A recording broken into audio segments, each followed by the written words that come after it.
Hello everyone, welcome to how to use your arms and hands in ballet. We're going to do this today from a seated position. The movements that we're going to cover in this video only include those from the standard positions, such as first and second. We'll have to cover arabesque and other things in a part 2. Your second position, one of the most challenging arm positions in ballet, is a balanced and active stance. The arms should not be so far behind the body that the sternum protrudes, nor too far in front that the arms begin to overly curve forwards, but slightly in front of the coronal plane. In this position, the upper arm should rotate forwards at the shoulder such that the bicep faces the front. Contrarily, the forearm rotates backwards so that the radius tops the ulna. All of this must be achieved while keeping the elbow supported. Now, the wrist should also be supported, but in no way should it be higher than the rest of the arm.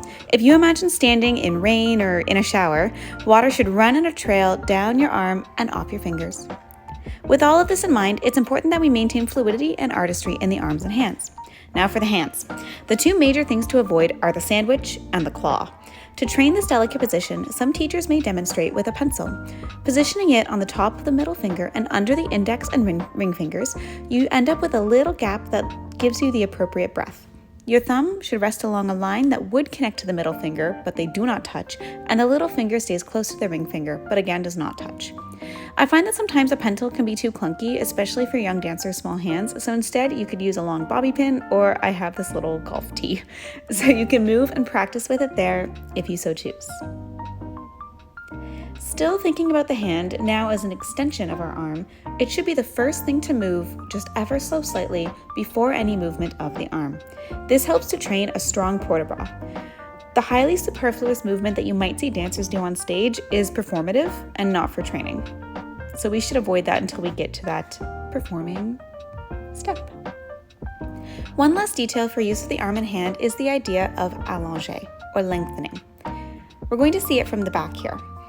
Allongé is a technique used by some syllabi or curriculum to strengthen the back and shoulder muscles when closing from second. The fingers, wrist, and forearm reach directly to the side and lower from there.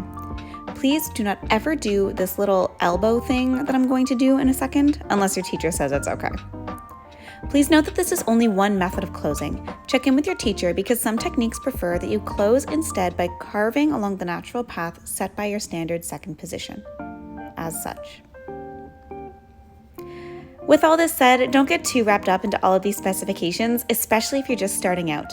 They take years and years to refine, and there's such a delicate balance between arm strength, flexibility, fluidity, etc. Next time, somebody else can please teach me how to do the wave properly. LOL. Comment anything else you want to work on. Bye!